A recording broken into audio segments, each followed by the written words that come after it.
Yeah, hi everyone. My name is Hongzhou, and the research lead from the CKB Eco Fund. And today we are very glad to have our panel on the scaling Bitcoin, unlocking the new markets and advanced applications. We are honored to have our distinguished guests, John from UTXO Management, and Walker from SNZ, and David from Animoca.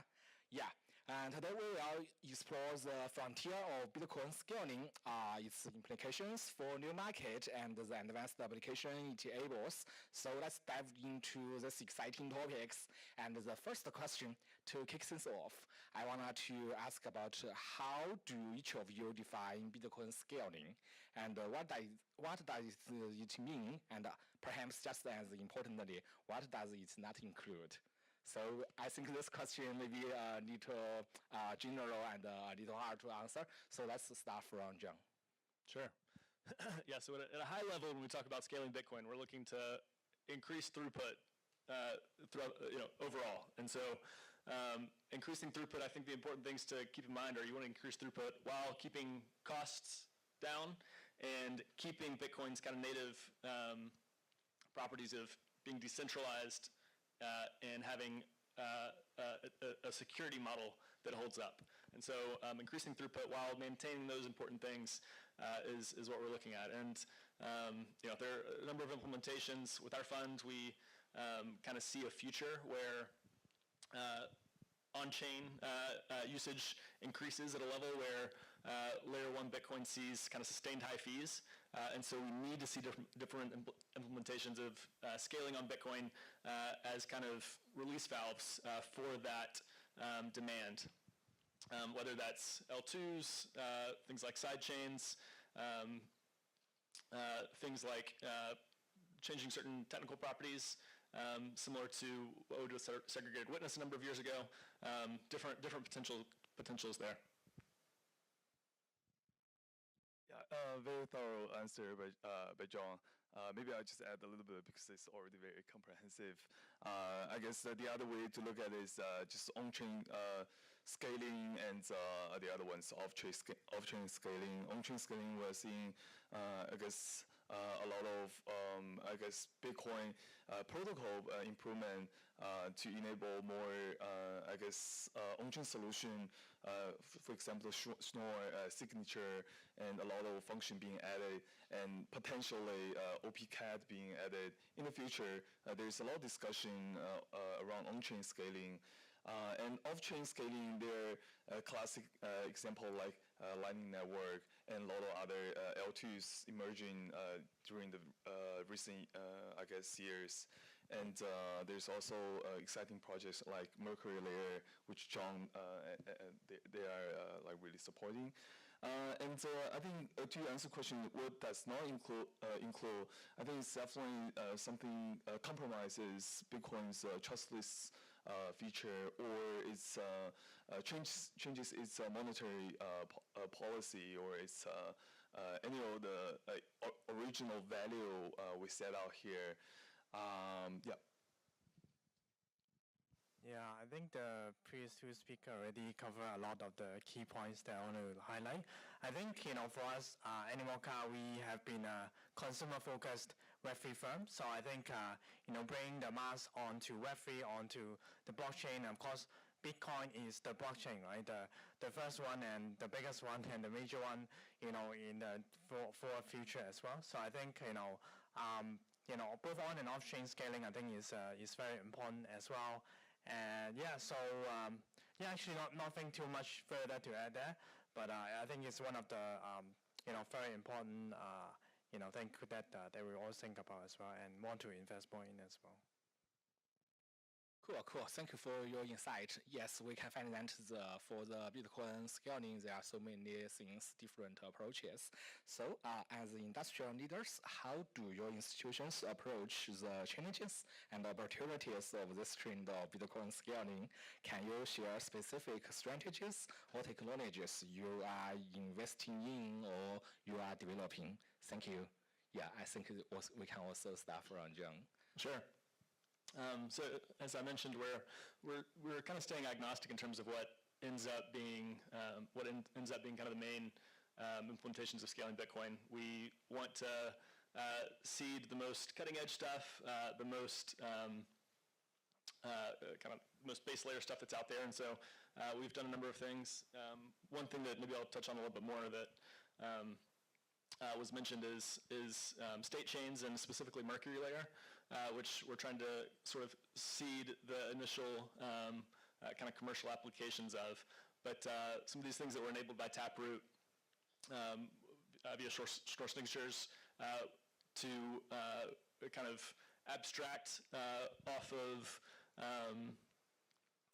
kind of L1 transactions, some of the purposes of those transactions via the key sharing that Mercury Layer allows. We think that's an interesting implementation that is going to have kind of broad use case once it's commercially available. So that's one thing we're trying to seed right now is kind of developer tooling and the initial applications there.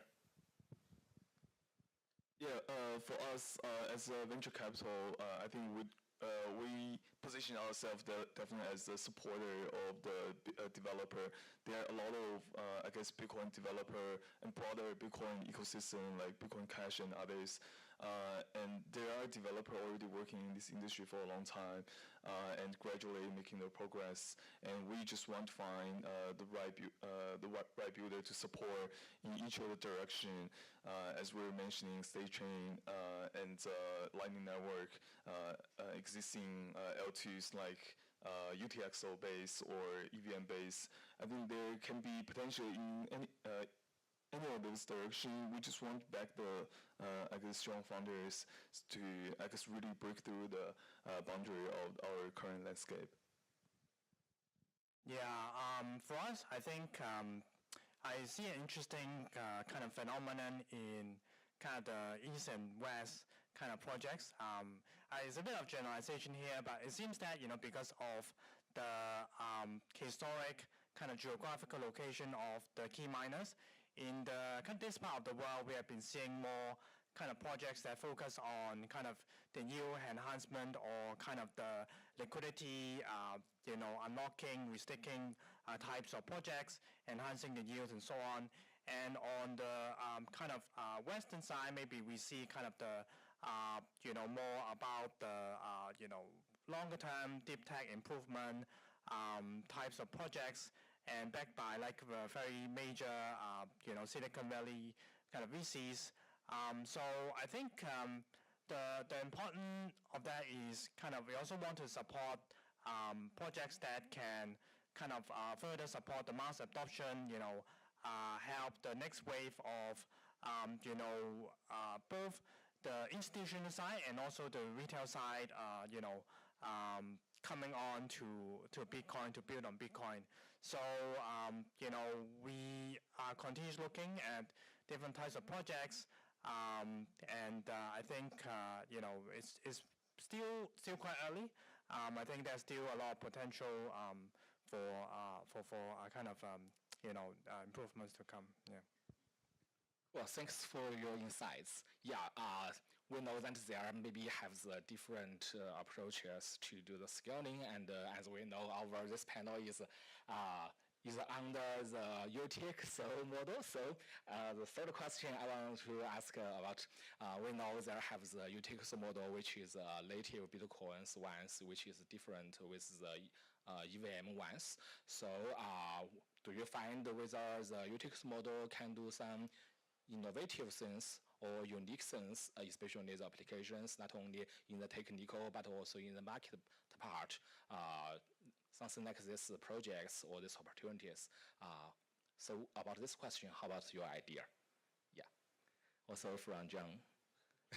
Yeah, absolutely. I mean, bringing kind of the UTXO model to the forefront is something that we totally support and appreciate CKB and UTXO Stacks for kind of leading the charge there. And I think it also takes us back to when we talk about kind of approaches to scaling Bitcoin. One thing that is also very useful is kind of developing partnerships between different ecosystems that have kind of shared goals. So CKB being a strong ecosystem that can help with scaling Bitcoin being kind of one of those. So love what y'all are doing, and you all's focus on this as well. But yeah, the UTXO model brings a different set of problems and also different set of opportunities from an account-based system. Kind of the lack the need for the parallel execution. You have kind of different deterministic transactions that are possible that we think are interesting. Another thing that kind of Mercury later starts to bring to the table too. So we are really excited for things that utilize that UTXO system and its kind of differentiators. Yeah, I can add a bit here. I think for UTXO, actually, it has already been used in a lot of other chain people might not know. For example, Aptos and Sui, they actually use UTXO there to conduct, as John mentioned, parallel processing. This is a unique feature the UTXO has, but it's very difficult to do in EVM world, account-based world. And so for Sui, a lot of small payment, they're actually using UTXO. And another key feature is privacy. And that's also a key feature for UTXO. And that's why you're seeing private chain like Alio, they are actually UTXO based. And UTXO chain is also normally more difficult to attack because as we mentioned in parallel, a lot of transactions are more, it's difficult to, I guess, attack several accounts in one transaction together. It's also a feature of this parallel execution. And this can be used as a lot of, I guess, privacy or financial application. Yeah. Right. Yeah, I think besides parallel processing, enhanced, privacy, I think I see that, from the kind of dev angle side, there's also the language simplicity, problem as well, and also the kind of the number of devs developing using the, different system. Because I think from the latest stats that I see on the EVM side, there's probably over 10,000 kind of devs, but maybe on a native kind of Bitcoin UTXO model, maybe kind of less than a few thousands. So that's, that kind of adoption problem as well, and the future, potential that can grow, with the UTXO model. So I think, it's, I think there's a lot of room to grow, but at the moment, of course, because of the wider adoption of EVM, so I guess, that's just the difference at the moment. But, I think, that's just, we're still early, basically, here. Thank you. And for this part, I want just to have more discuss about the UTXO. Yeah, as just right now, this round we talk about such as the distinguish of UTXO, the more security, and we know that it has the challenges that the market, the user, and developers, they are not familiar with this. So besides this, I want to ask, do you think whether they have some innovative things, innovative projects or points that we can, based on the UTXO model, to do maybe DeFi or SocialFi or something like that?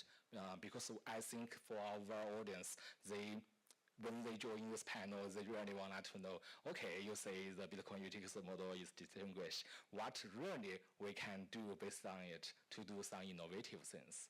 And I think from your perspective, you will have some insightful ideas. Thank you. Maybe I can start. As I was talking about earlier, this privacy and financial application I was talking about, I think there is definitely, first of all, I think Bitcoin has shown its, I guess, consensus in security in crypto world, and also most decentralized, in my opinion. And I think there can be a lot being done utilizing this network, adding up the privacy feature we're talking about. So I think adding a payment network on Bitcoin will definitely be very different from any other payment network we're seeing utilizing, as as long as we get the scaling down properly, I think adding the privacy feature and having this trustless, permissionless underlying consensus could be really helpful. Yeah, I'd say if we're kind of looking into the future and what's happening that's exciting outside of just Bitcoin, but that Bitcoin's model will kind of accelerate or augment the usefulness of the big kind of buzzwords now are AI, automation, and what's happening there. And so, to your point on kind of payment networks, I mean, Bitcoin's going to be the perfect system to facilitate micro payments between machines, these machine-to-machine payments that are probably going to be a part of our future before too long, whether it's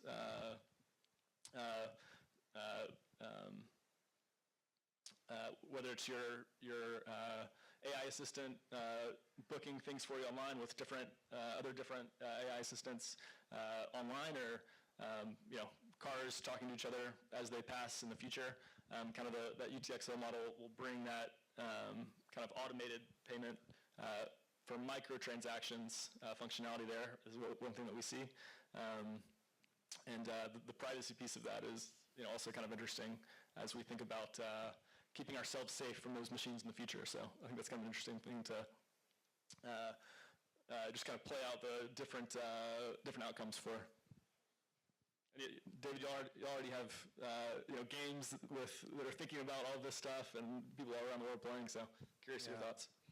Yeah, I think micropayments are very suitable for games.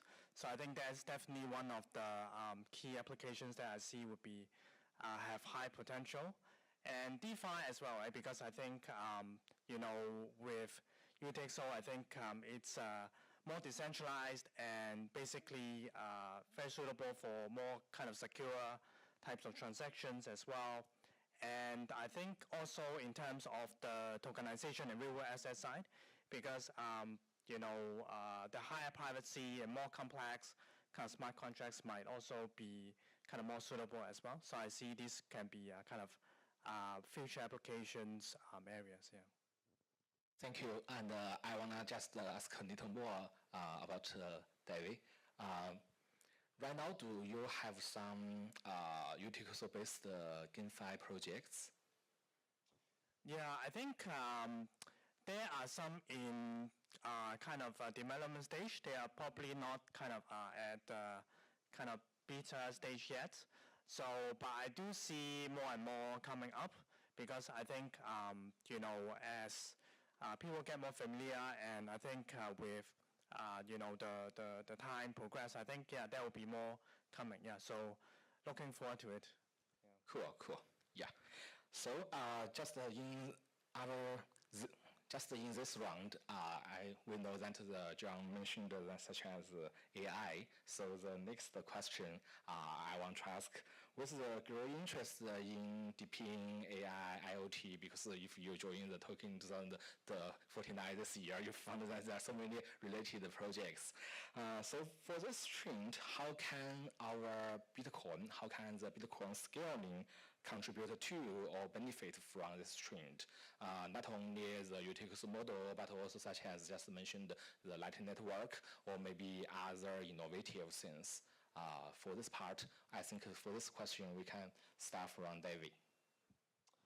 Yeah, so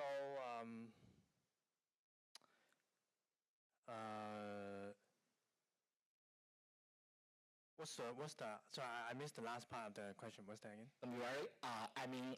We say that recently there have the interest in such as AI, the IoT or deeping.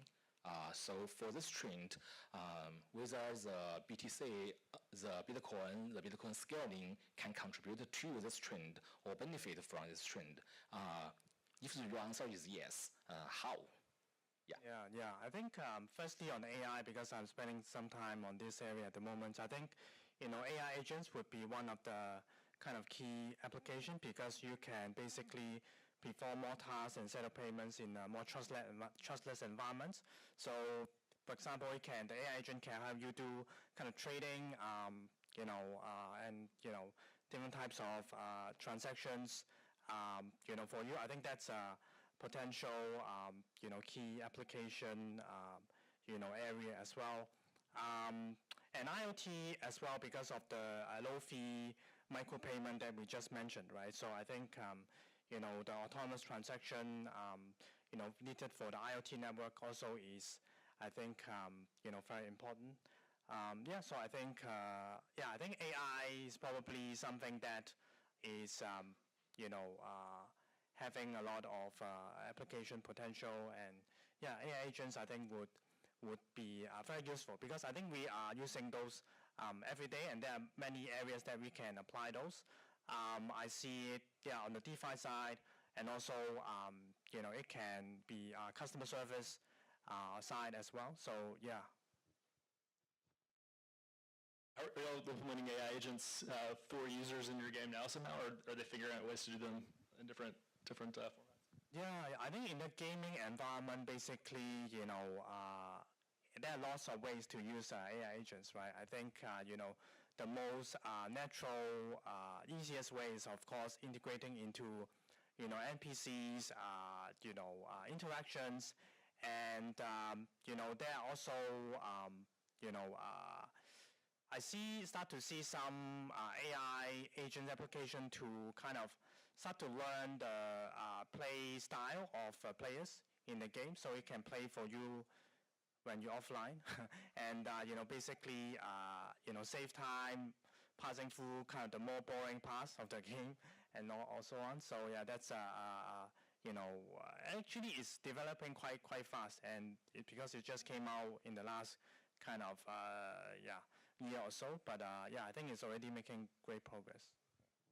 Well, for this part, from my perspective, I think maybe we can look at that when you want to train your AI, you need to use the energy.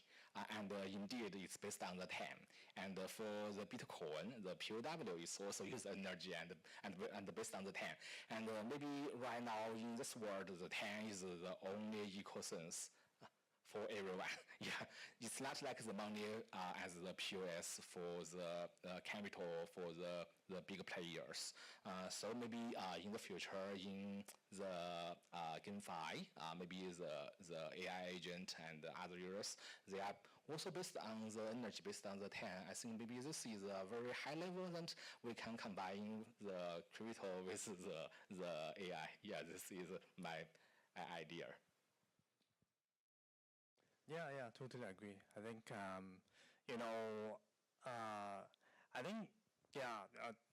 decentralized and decentralization, blockchain, and AI, I think is a natural match because a lot of time AI models, when they come to a consensus in the network, there's always that,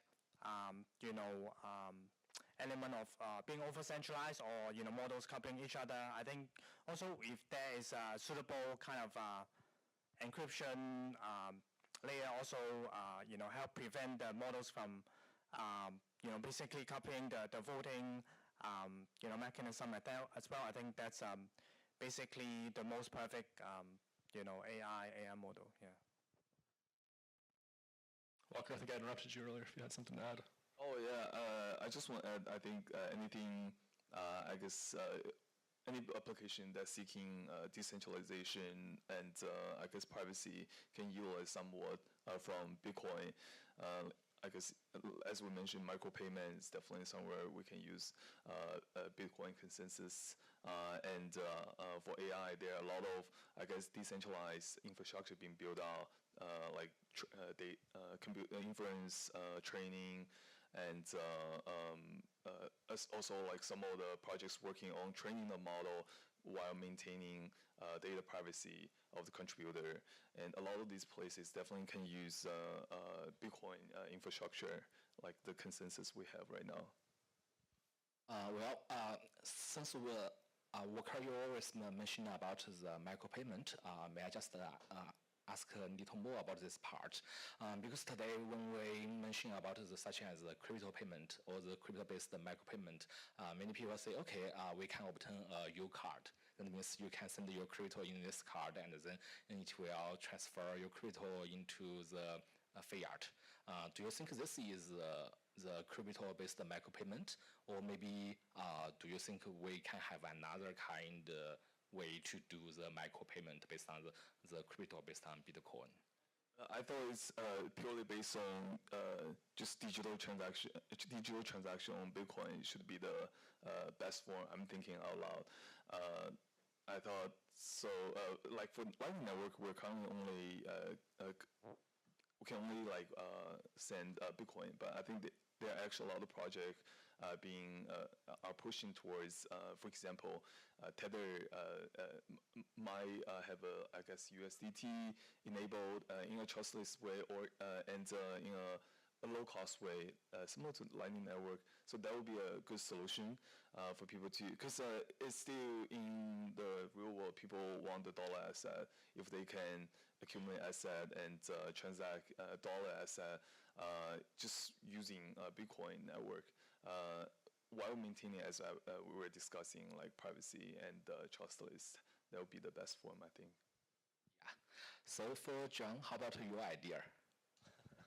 Yeah, I think micropayments, with the additional kind of future possibility of stable coins on top of Lightning or Taproot assets or these things, I think are an exciting future. I know UTXO Stacks, I think they're being public about this, but looking to launch a stable coin utilizing Lightning and backed by digital treasuries at some point before the end of the year. So I think that's an interesting concept also, not just spending Bitcoin, but spending fractions of dollars, if that's what people prefer, but utilizing the Bitcoin network and low transaction fees and a trustless way, I think is an exciting future.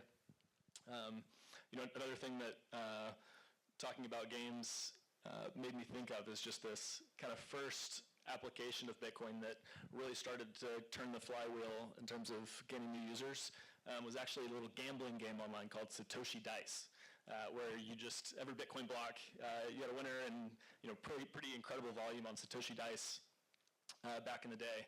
And we have seen a number of partners here recently, including Animoca doing things around kind of that gaming space. One of our other partners in Hong Kong, Boya, does a lot of gaming and is launching poker kind of based on the UTXO model in a trustless way, which I think is interesting. And when you add in those AI agents as a possible kind of player for people like us when they're asleep, can have AI agents playing each other on different games trustlessly using that UTXO model. I think that's kind of an exciting kind of next step of what Satoshi Dice was that maybe is exciting for a new group of users. Cool. So as we talk about the future of the Bitcoin scaling, so right now, do you think whether we have the gaps and we need to conquer, and if we want to solve these challenges, what's the infrastructure or the technologies it's necessary right now for us?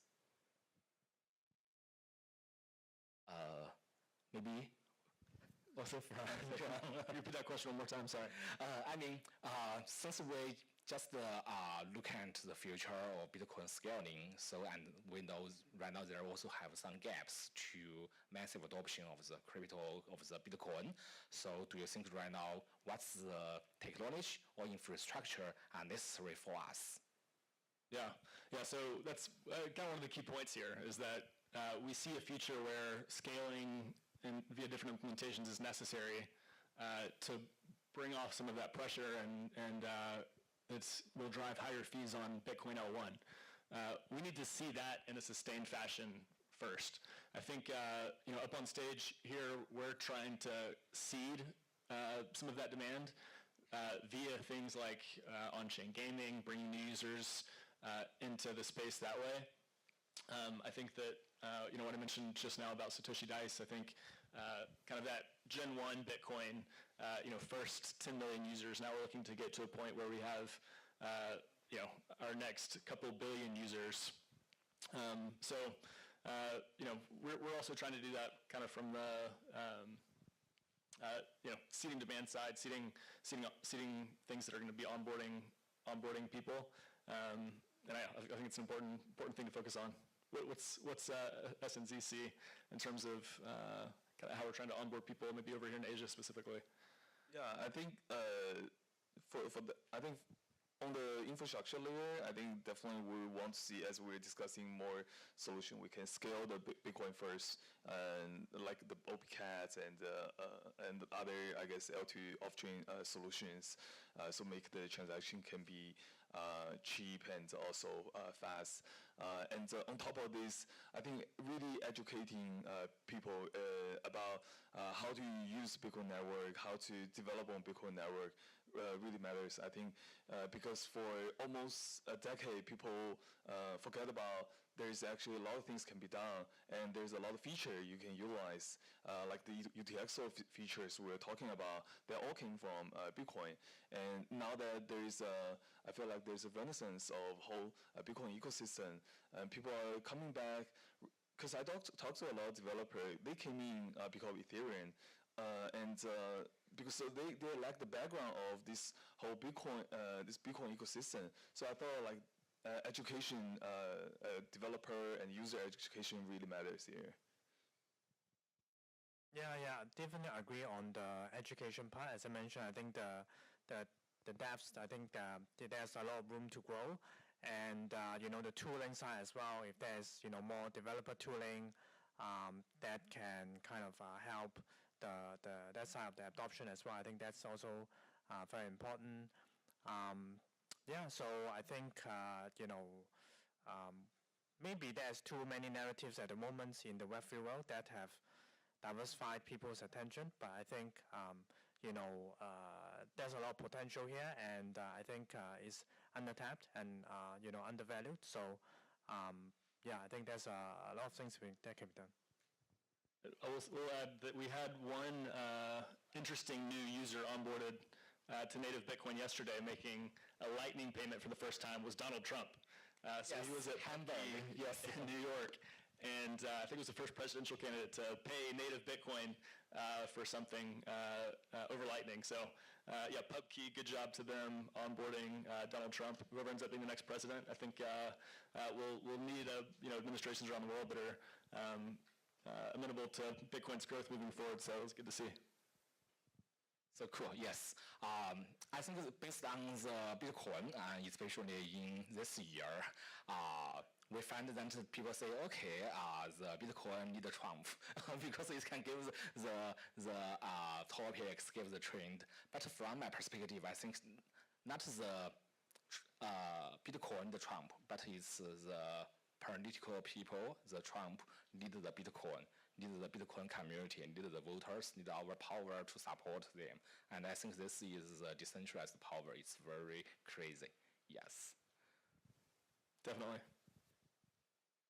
So for our panelists, after our discussion, we can see that today for the Bitcoin scaling, even though for the crypto industry they have some challenges, but today we have the experts such as UTXO Management, SNZ, Animoca, and today we also have our excellent developers, communities. So I'm sure the future will be success, the future will be bright. Thanks again, thanks for John, thanks for Walker, thanks for David, and thanks for all our audience. Thank you. Thank you. Thank you.